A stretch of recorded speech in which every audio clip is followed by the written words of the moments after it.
If he gave you a guilt-free pass to sleep with anybody in the world, would you use it? Yeah. On who?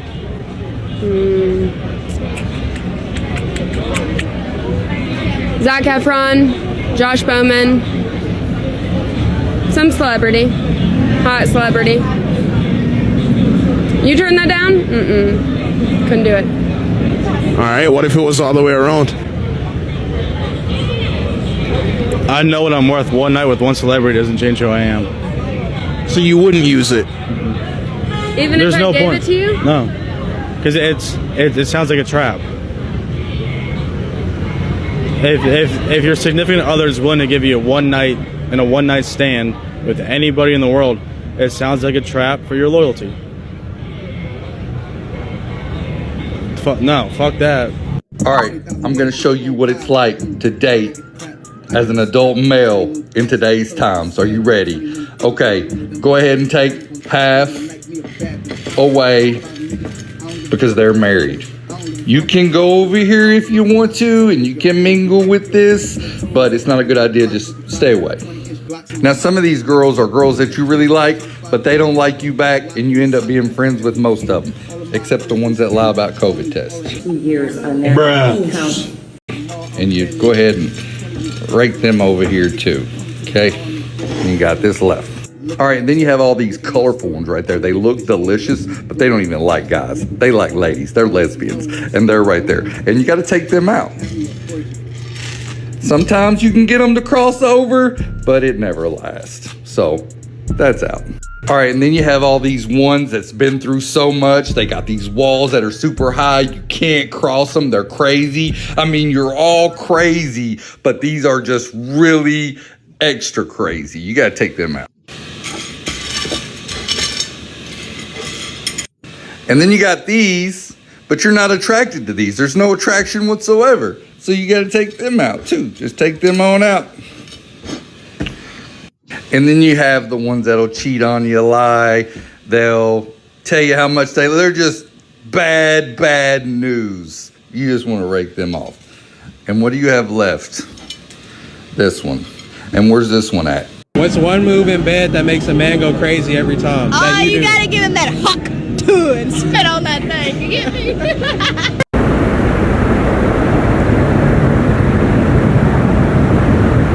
Not here. Have the day you deserve. If you're the nice guy that keeps watching the girl you like get attached to toxic men, you might want to listen up. Today, we're talking about why women love toxic men. Whew, I'm gonna need it. Now, the obvious is that we want to change them. Think of that one thing you were never able to achieve in life. And remember how it felt so good when you finally succeeded? That's why. We want the experience of successfully attaining that thing we couldn't get. When something isn't easy to get, we want it more. Next, usually we feel bad for them. It's not so easy to leave them when we become so invested in their story. Usually this story involves some level of loneliness, and we feel like if we leave them, even though they'll run straight to the next girl, at the end of the day, they'll wind up alone. And the thought of that makes us feel guilty. We like the intensity. Healthy relationships don't have those same intense feelings of toxic relationships. There's no peaks and valleys. It's pretty stable. Although there are low lows in a toxic relationship, the dopamine during those highs becomes addicting. We don't feel like we can get anyone else. Usually that feeling becomes more prevalent the longer you're with a toxic guy. You can't imagine yourself starting over. And the thought of being alone is really scary. And that person has convinced us that they're great, and we believe it. Although it's frustrating to watch people you care about wind up in this cycle, if you're a non-toxic guy watching this, there's hope. This cycle doesn't last forever, and I'm an example of that. You eventually hit an exhaustion point of no return. And although there's a lot of healing to be done after the fact, the good guy always wins. We'll do a female version. This is the dating pool. These are all the men. And here's what happens. These guys right here are married. You can't have these. Some of you are probably gonna do it anyway, but you can't. All these right here, these are all the nice guys. They're super nice. Oh, you can't have that. Heaven forbid if somebody's nice to you. These little fruity guys right here, they don't even want you anymore. They just want each other. You done drove them to it. They gone. Oh, these guys right here, they work all the time. Got to get them out of there. It's too much. These are the guys that you want, but you can't have, and it kills you. These felons and these guys on probation, these are the guys that you end up with because you're dumb. Have the day you deserve. Welcome, my friends. My name is Antoine Phoenix, and this is my RP Experience. Happy New Year's. And I hope everyone had a great New Year's Eve. I didn't, but hey, I'm coming into the new year.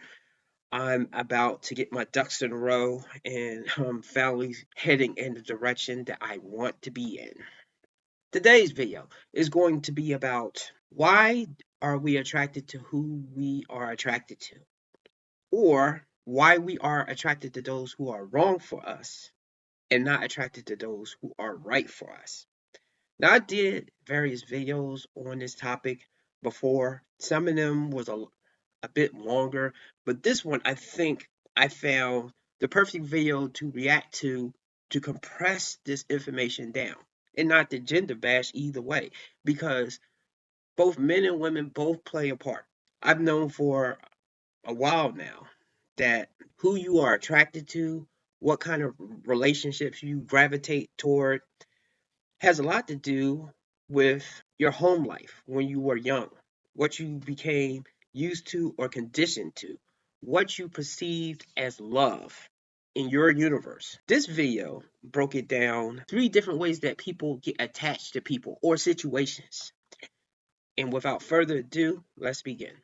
There is a truth you've always felt but never knew how to articulate. The people you desire the most aren't the ones who are good for you. They aren't the ones who bring peace, stability, clarity, or emotional safety. They are the ones who awaken something deep, old and unfinished inside you. Something that feels familiar. Something that feels like home even when it hurts.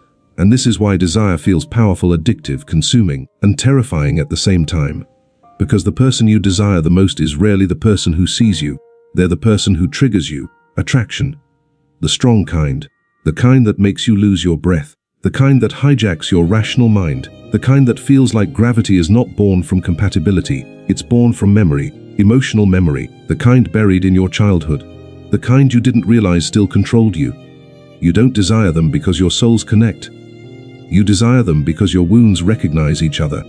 You think you're drawn to their eyes, their voice, their presence. But the truth is darker.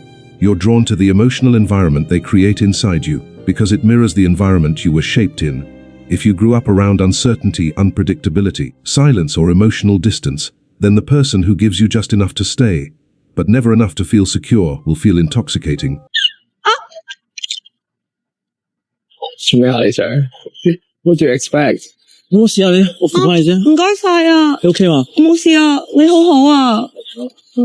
喂，過嚟啊！咁可唔可以你嗌一早過嚟啦？頭先嗰個你識啊？其實我覺得你好好㗎，係佢唔識欣賞啫嘛。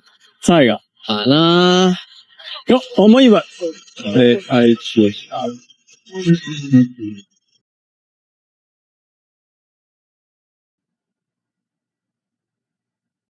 If you grew up feeling unseen or unheard, then the person who pays attention in small bursts and then pulls away will feel magnetic. I like you. I like you too. How much? This much? Oh.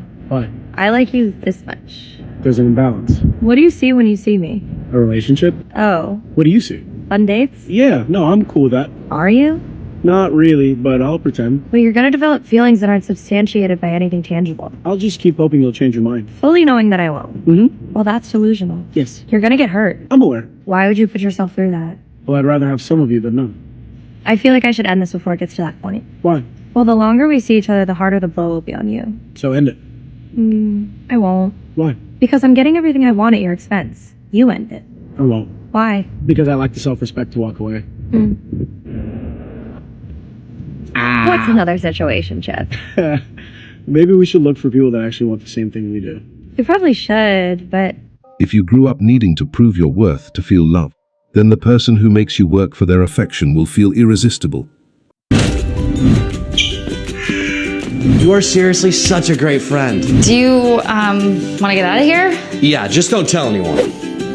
Hey, can I buy you a drink? Hey, what's your number? We should go out sometime. Hey, wanna be my girlfriend? Hey, wanna be my wife? Hey, can I pay you to text me? I will literally leave my wife and kids for a chance to be with you. Please, please, please. Oh, she touched me. You're not choosing them. Your wound is, and the wound wants familiarity, not healing. This is why the wrong person feels right. This is why emotional danger feels exciting. This is why chaos feels like passion. This is why anxiety feels like chemistry. This is why mixed signals feel meaningful. This is why clarity feels boring. This is why silence feels safe even when it hurts. This is why healthy people feel confusing and why unhealthy people feel familiar, because familiarity is the foundation of your emotional programming, and desire is just that programming replaying itself as attraction. You are not falling for a person. You are falling into a pattern, and the deeper the wound, the stronger the attraction. The more unresolved the pain, the more powerful the pull. This is why the person you desire doesn't make you feel calm. They make you feel activated. Your nervous system doesn't relax around them. It wakes up. It remembers. It lights up the parts of you that were shaped by fear, abandonment, longing, rejection, or emotional deprivation. They don't soothe you. They stimulate you. They don't heal your wounds. They press on them. And you mistake that pressure for connection. This is why your strongest desire comes with the strongest fear. You are afraid of losing them because losing them feels like losing the part of yourself that still needs resolution. You are afraid of being abandoned because you've been abandoned before. You are afraid of being ignored because you were ignored before. You are afraid of being not enough because that belief was planted in you long before this person entered your life. You don't want them because they're the one. You want them because they awaken the wound you never healed. They feel like the person who will finally give you the love you should have received years ago. The love your younger self was starving for. The love that would fix everything. The love that would finally make you feel chosen, worthy, safe, and enough. But desire doesn't give closure. It only repeats the wound until you recognize it. I was going to interrupt, but that is why I picked those examples. And I like examples because people can talk and put their experience. But for those of you out there that are visual learners, you will see yourself in some of those clips and videos. Like I've seen myself. Like me, it took years to understand my attachment style was that hot and cold thing because I grew up with that. And that's not to put anything on my relationship with my mom, but I think that's where it came from because when I was a young kid trying to get her attention and she was busy, she was working, she was doing things, I think I really wanted more of her attention. And while she would give me attention, she wasn't able to give me her full attention. So with that, I think I grew up with a deficit of when I came across women, they gave me that hot and cold energy. They could not be nasty, outright nasty, because that would totally turn me off. And sometimes if they are overly nice, that would somewhat turn me off. But if they had that balance of being nice and then distant or even a little cold, hit that sweet spot, yeah, I noticed sometimes I would fall hard for those types of women. Now, knowing that is my issue, and you can look back on those clips. I'm going to put a link below of the creator that's speaking. I cannot recall the name right now. Now, the only thing I don't totally agree with is they say it has nothing to do with how the person looks and eye color. No, I think that does have something to do. I think it is a combination. Like when we are out here picking people, even friends, our environment, the people that we are going to be around, we will, well, I'll keep it on the romantic side of things. We will go by, well, a lot of us will go by the person that we are attracted to, then physically attracted to. Then we will go by the fact of, do they spark those burning desires in us? Once you know the ways that you usually get attached or you fall in love with someone, then you can start trying to say, this is not working. And I think that's a big reason why a lot of us, both men and women, will fall for who we fall for, and then things go south because that may not really be the person for you. And that's a combination thing. It's like we're both doing it. And of course, what if the person changes? Maybe they're hot and cold, and then they change to totally nasty or totally nice. And then you fall out of love with them because they don't keep that equilibrium thing. Well, I'm saying in my case. For other people, those attachment styles with either chasing the validation, now it makes more sense why some men like Steph Curry or Travis Hunter, Akash Singh, if you look at all their women, even if it's a different race or nationality that they got with, if you was to look at their mom or whoever was their female, not their role model, but the woman that they had a love for, attachment to when they was young, they picked that same woman to a degree. Now, of course, though, sometimes people do the total opposite and pick the exact opposite of their parent. But that's usually when they don't like their parent. Also, maybe they might pick the opposite in how they look, but not how they act. Or they may pick the exact opposite of how they act, but not how they look. Also, that's not to mention what you see on TV, what you think love is, your peer group, the people you are around, the things that they are putting in your head. But I think the strongest thing is your home environment. And then what you are attracted to physically. And then those two have to match. We want to believe chemistry is proof that something is real, but chemistry is not compatibility. Chemistry is recognition. Chemistry is the body saying, I know this feeling. Chemistry is the wound saying, pay attention.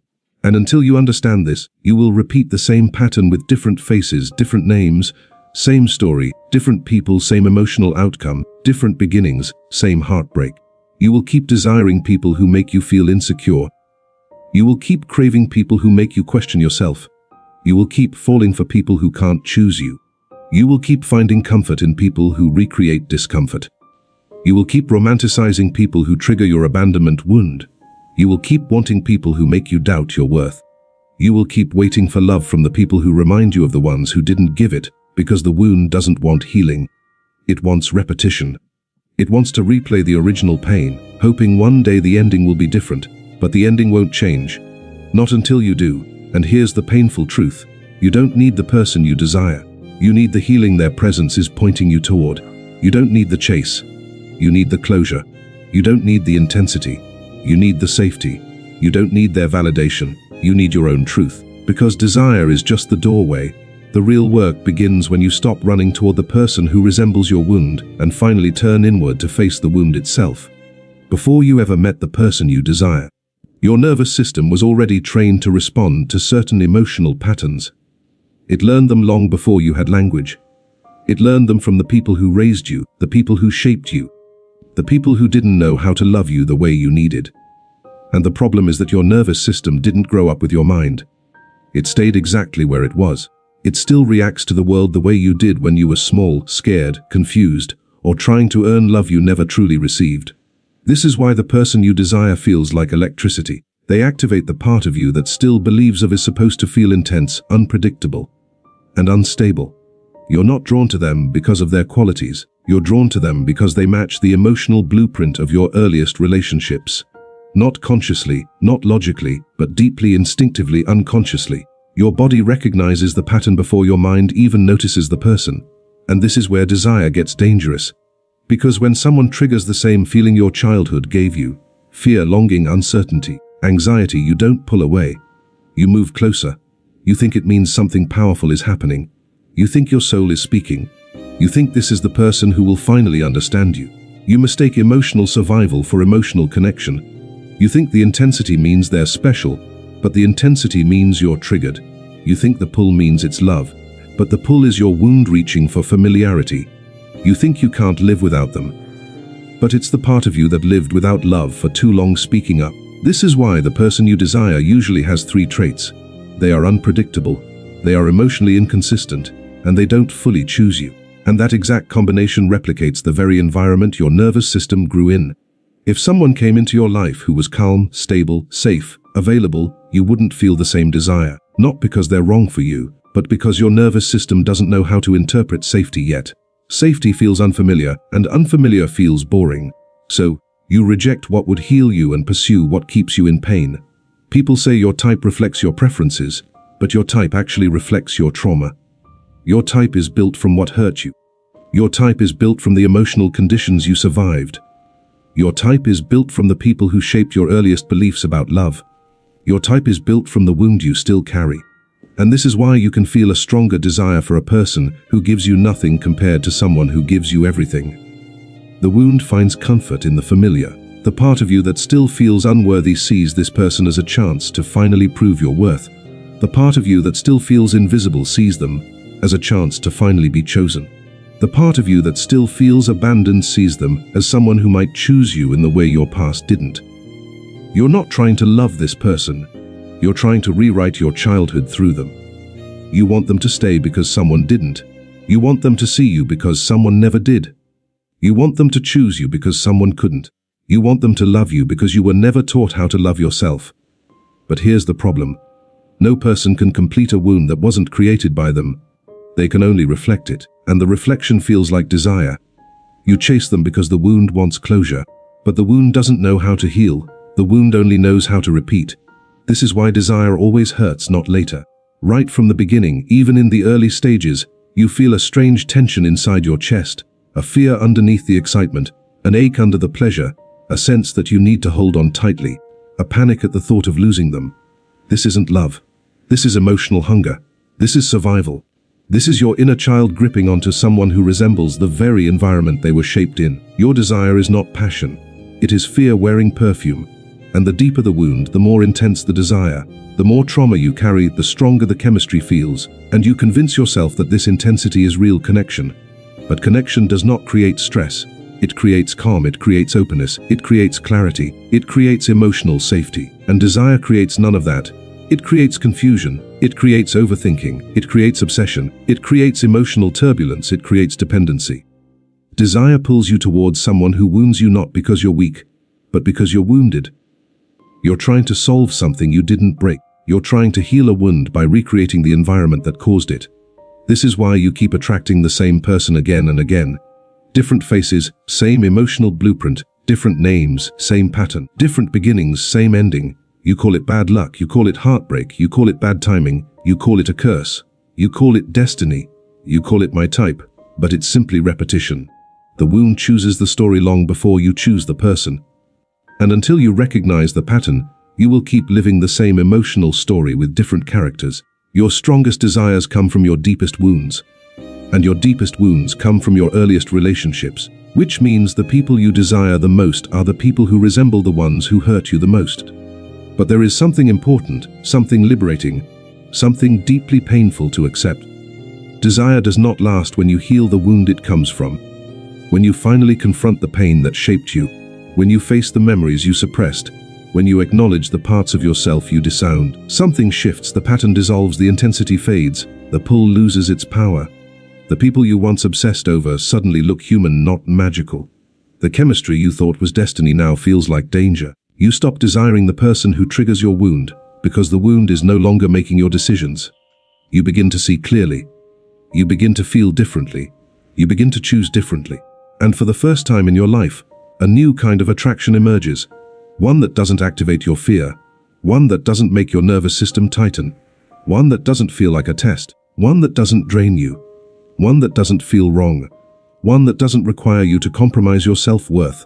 If this helped you see your desire with new eyes, like the video, share your story in the comments. After delving through that, this creator made a lot of sense laying out why people are attracted to.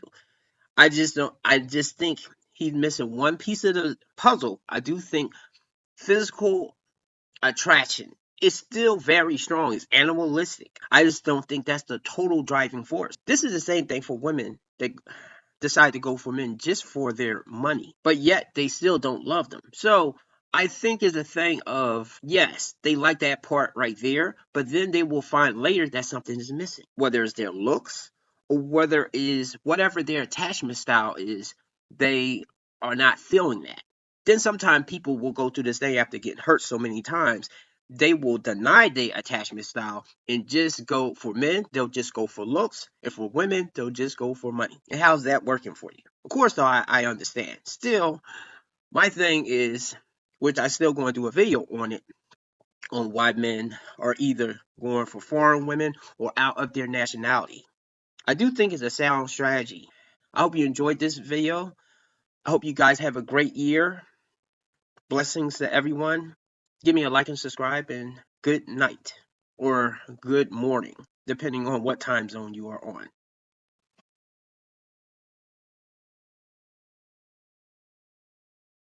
Stop! You need to stay away from me. But I want to be close to you. And I want you too, but every time you touch me, you get burned. But I also get you. I know, and I like it too, but I can't stop hurting you. Well, what if I'm okay with that? Why would you be okay with that? Because even though it hurts, I like that you're warm and I like that you remind me that I'm alive. But I can't watch you get hurt because of me again and again. And if you stay here any longer, you will get burned. No, it'll be different this time. You said that last time. But this time I think I can handle you. What are you doing with that? If I put out the fire, I can get close to you without getting burned. But if you put out the fire, I won't be warm and there will be no thrill.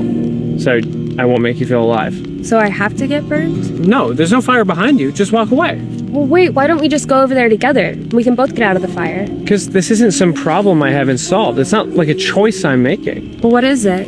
It's me. And if you get rid of it, yes, you won't get burned, but you also won't get me. Well, then I'm sorry, because I want you more than I don't want to get hurt. It's never gonna work. You're not what I need. But I thought you wanted me. I do, but I need someone who can touch me without getting burned. I can figure it out. No, you can't. Why not? Because I'm not what you need. What? Well, you need someone who you can touch without getting hurt. And that's never gonna be you. I don't know, but I don't think it's worth waiting to find out.